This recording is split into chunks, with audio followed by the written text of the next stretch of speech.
Bueno, buenos días. Mi nombre es Vanessa Suárez, Diana Vanessa Suárez Ayala.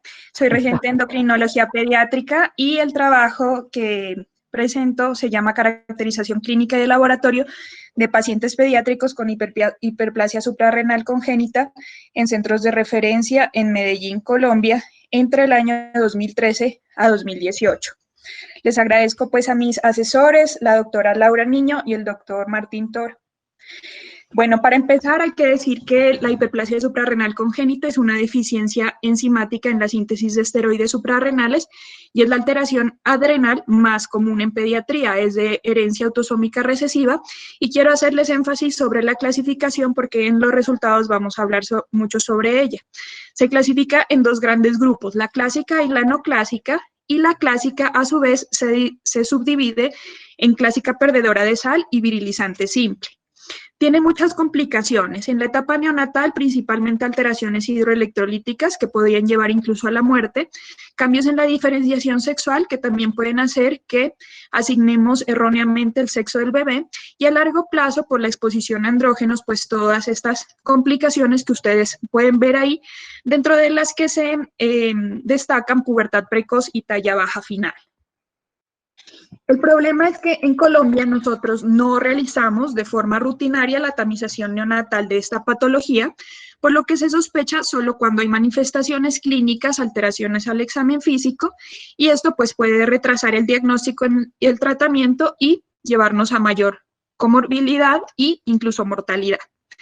Hasta el momento no tenemos datos epidemiológicos ni en la región ni en el país de esta enfermedad, ni de las características clínicas con las que se manifiestan los pacientes propios pues, de esta región. Entonces, la pregunta de investigación fue, ¿cuáles son las características clínicas y de laboratorio de los pacientes pediátricos con diagnóstico de hiperplasia suprarrenal congénita atendidos en estos hospitales? Hospital Universitario San Vicente Fundación, Pablo Tobón Uribe, Fundación Clínica Noel e IPS Universitaria en el periodo 2013 a 2018.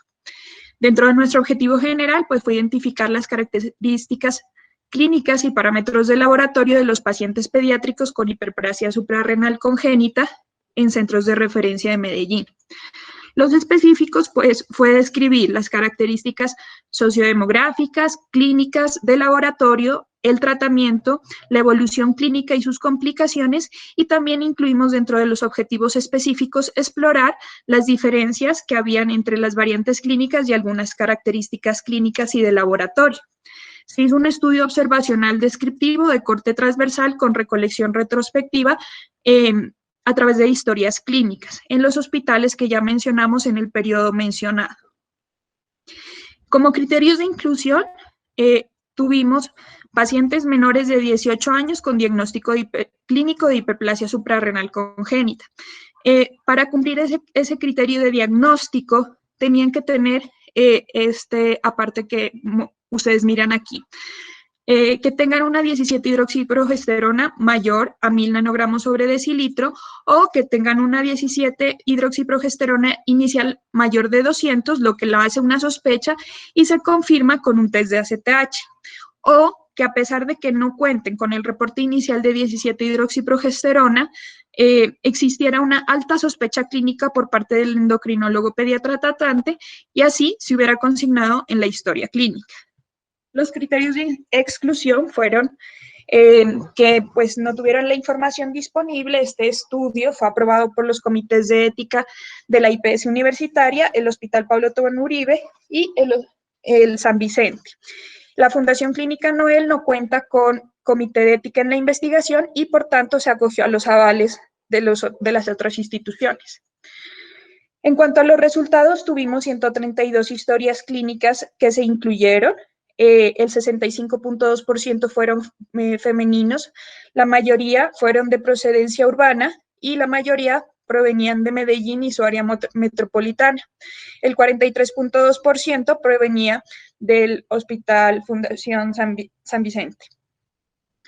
Dentro de las características clínicas tuvimos que el 59.8% eran clásicas perdedoras de sal, el 23.5% clásica virilizante simple y el 16.7% no clásicas. Un dato muy relevante que vamos a discutir en las pues en la parte de discusión, es que el 48.5% presentaron crisis salina y la presentaron a una mediana de 15 días y muchos, miren, el 62% tuvieron signos clínicos de hiperandrogenismo y el 47% tuvieron algún grado de diferenciación sexual.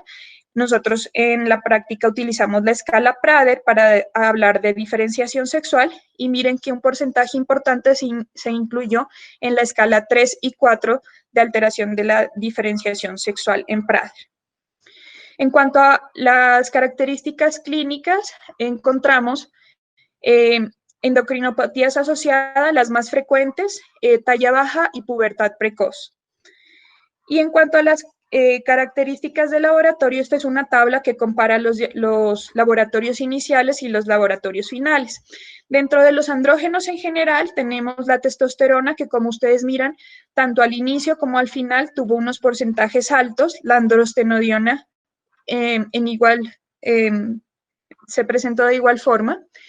En cuanto a la renina y el potasio, que nos sirve para hacer el seguimiento del tratamiento de la parte de fluidocortisol, de la parte de mineralocorticoide, entonces se observa que hubo una disminución notoria de 77 a 39, sin embargo, esta diferencia no fue estadísticamente significativa, como les voy a mostrar a continuación, y también hubo una diferencia entre el potasio inicial y el potasio final. A un total de 45 pacientes de los 132 se les realizó cariotipo encontrando estos resultados, solo un cariotipo pues fuera del 46XX y 46XY. Esta es una tabla clínicamente que nos aporta muchísimo porque nos da datos sobre cada una de las características dependiendo del tipo de clasificación que hayamos hecho clínicamente de estos pacientes. Entonces, hubo una diferencia que sí fue estadísticamente significativa en cuanto a la edad de presentación. Fueron mucho más jóvenes los que se presentaron como variante perdedora de sal y se diagnosticó mucho más tardíamente los no clásicos. En cuanto a trastornos de diferenciación sexual, pues como era de esperarse, las variables clásicas, perdedora de sal y virilizante simple, tuvieron pues un porcentaje mucho más alto. También es importante mencionar pues que hubo crisis salina solo en las perdedoras de sal y este es un dato importante que también lo vamos a discutir, que la 17-hidroxiprogesterona fue más alta en los perdedores de sal y mucho más baja en los pacientes no clásicos. El cortisol también tuvo una diferencia importante, miren, de 4.2 a 14.6 en los no clásicos. El sodio igual, dado que, como les mostré, muchos de ellos se presentaron con crisis salina, entonces en los perdedores de sal tuvo una mediana de 125, mientras en los no clásicos de 138, y el potasio también estuvo más alto en los perdedores de sal versus los no clásicos. Sin embargo, a pesar de que digamos que hay una diferencia clínica relevante, no encontramos una diferencia significativa entre estos resultados. En cuanto a los andrógenos, igual encontramos que en la mayoría estuvo alto, en la mayoría de grupos estuvo alto, tanto en las testosteronas, en el DEAS y en la androstenediona. Y en cuanto a la dosis equivalente de hidrocortisona, podemos observar que fue una dosis mucho más alta en los perdedores de sal. En el seguimiento en la última cita también podemos observar que los andrógenos persistían altos en los tres grupos, tanto la testosterona, la androstenediona, y en cuanto a la renina, también persistían un poco altos, pero menos que los iniciales. La dosis a quienes se le administró fluorocortisona, podemos ver que a los perdedores de sal, al 85% de los pacientes, al 93% de los virilizantes simple, y en algunos pacientes se realizó genitoplastia, fueron el 29% de los pacientes con perdedora de sal y el 42% con variante virilizante simple. Cuando hicimos el análisis exploratorio, además de los resultados que ya les mencioné antes, encontramos que en la talla, en la última cita, se encontró una disminución de la puntuación Z en los, perdón, una menor puntuación Z en los pacientes con la variante clásica perdedora de sal y mejores puntuaciones en la no clásica, y esta diferencia sí tuvo una significancia estadística. También realizamos otros análisis exploratorios, como ustedes pueden ver aquí, entre las variantes clínicas y algunas variantes que nos parecieron clínicamente relevantes, pero no se encontró una relación estadísticamente significativa. Este es un cuadro donde observamos el análisis exploratorio donde se compara la dosis de glucocorticoides al inicio y al final. Como ustedes pueden ver, sí hubo una diferencia entre la variante perdedora de sal y la no clásica, una diferencia muy notoria que se mantuvo al inicio y en la última cita también. Cuando hablamos de la discusión y nos comparamos con la literatura que encontramos, el 95% del déficit enzimático en esta patología comprende el déficit de 21-hidroxilasa. En nuestro caso, pues el 100% fue déficit de 21-hidroxilasa, no hubo reporte de otra alteración enzimática. Encontramos que en la literatura reportan que el 75% de las formas clásicas corresponde a la variante perdedora de sal. Nosotros encontramos un dato muy similar al encontrar el 71.8%. Previamente se había hecho un estudio de caracterización, pero solo en San Vicente Fundación en el 2007, donde encontraron que la variante perdedora de sal se presentó en el 45.1%.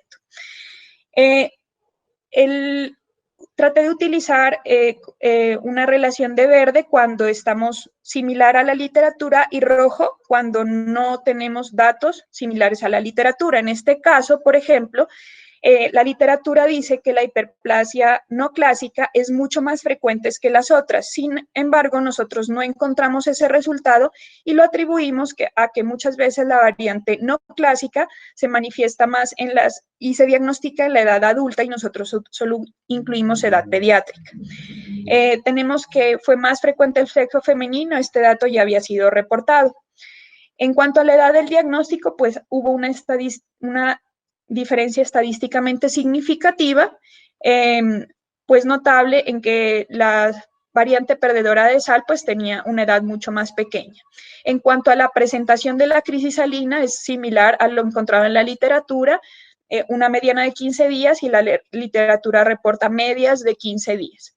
En cuanto a la edad del diagnóstico, disminuye cuando se implementa un sistema de tamizaje neonatal. Nosotros no tenemos tamizaje neonatal, pero la literatura reporta que, por ejemplo, en el 98 en Suiza se hizo una comparación en donde se encontró una mediana de edad al diagnóstico de 9 días cuando hacían tamizaje y 21 días en áreas sin tamizaje.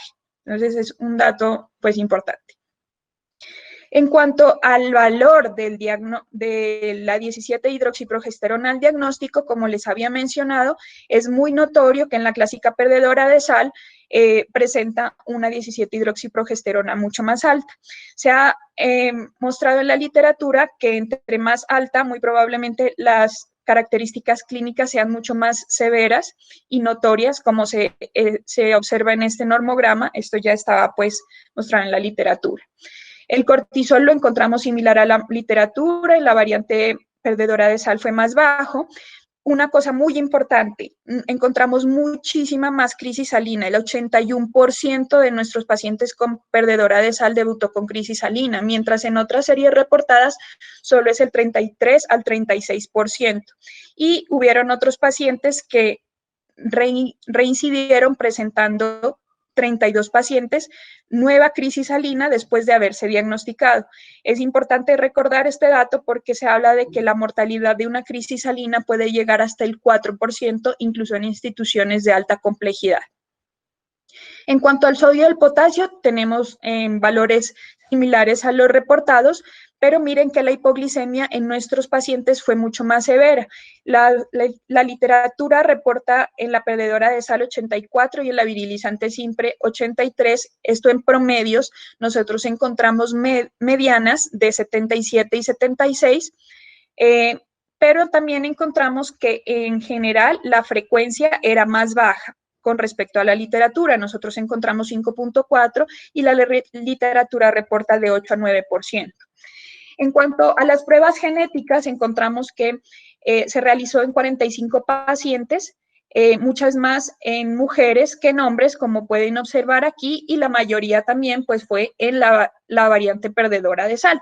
Esto pues tiene relación con la literatura porque sabemos que el cariotipo se utiliza para definir el sexo genotípico en casos de mal diferenciación genital, siendo la hiperplasia suprarrenal congenital la causa más frecuente de trastorno de diferenciación sexual en recién nacidos con cariotipo 46XX. Entonces era pues clínicamente muy relevante que hayan solicitado más pruebas en pacientes femeninas. Se encontraron estas variantes en las pruebas moleculares, solo se aplicó a 12 pacientes y según la guía dicen que se sugiere genotipificar solo cuando los resultados del perfil adrenocortical después de una estimulación con ACTH no es concluyente.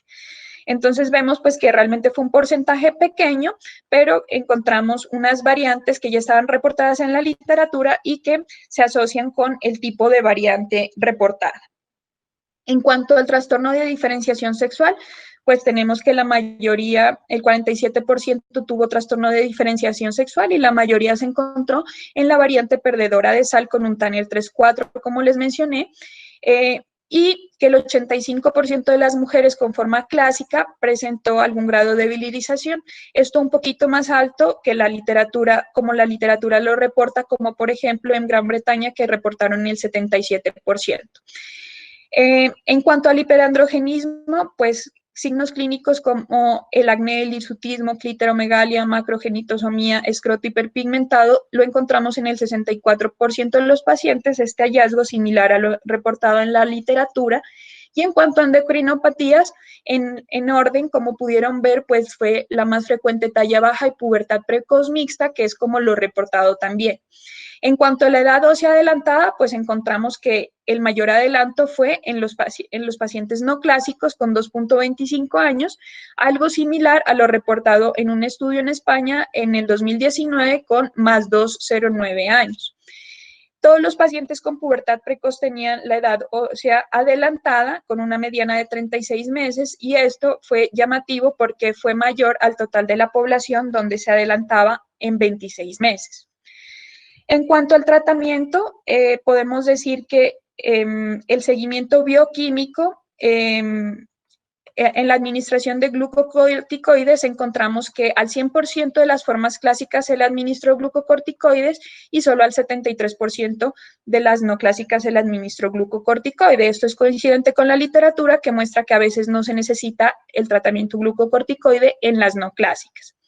En cuanto a las dosis recomendadas, encontramos que hubo una diferencia porque la literatura recomienda usar una dosis de 10 a 15 y nosotros encontramos una mediana de 18,75. En cuanto a la androstenediona y a la testosterona, que eran los andrógenos que les mencionaba, pues realmente las encontramos mucho más elevadas que lo reportado en la literatura y por eso discutimos que muy probablemente sea pues esto hable de un mal control de la enfermedad. En cuanto al seguimiento clínico, encontramos que es importante tener en cuenta velocidad de crecimiento, talla y maduración ósea. Encontramos resultados muy similares a lo reportado en la literatura. En general, la mediana de velocidad de crecimiento fue 6.4 y solo un pequeño porcentaje prepuberal presentó aumento de la velocidad de crecimiento. En general, nuestra mediana de la talla fue buena, pero hay que tener muy en cuenta que como nosotros estamos hablando de población pediátrica, en ningún momento podemos hablar de reporte de talla final, sino talla en la última cita. Y en cuanto a la edad ósea, como ya les había mencionado, pues sí hubo un adelanto, como ustedes pueden ver en esta parte. En cuanto al seguimiento mineralocorticoide, pues realmente no encontramos como una relación con la literatura. Tuvimos una dosis más alta de inicio de del tratamiento mineralocorticoide. Y en cuanto al seguimiento, 2 pacientes presentaron hipertensión con fluorocortisona y además nuestros pacientes fueron seguidos con medición de renina directa, la mayoría. Y la literatura lo que recomienda es medición de actividad plasmática de renina. En cuanto al potasio, pues sí encontramos valores similares a lo reportado en la literatura y con un buen control. Dentro de las limitaciones tenemos que el estudio pues era de carácter retrospectivo y por tanto la recolección de los datos se hizo basado en las historias clínicas, lo que genera pues limitaciones y sesgos. Y además otra limitación importante que encontramos es que estos pacientes se atienden en múltiples instituciones y por tanto se van haciendo pues como cortes en las historias clínicas de cada uno de los pacientes. Las conclusiones. Encontramos una frecuencia importante de la hiperplasia en pacientes pediátricos, más de lo que nos habíamos planteado encontrar.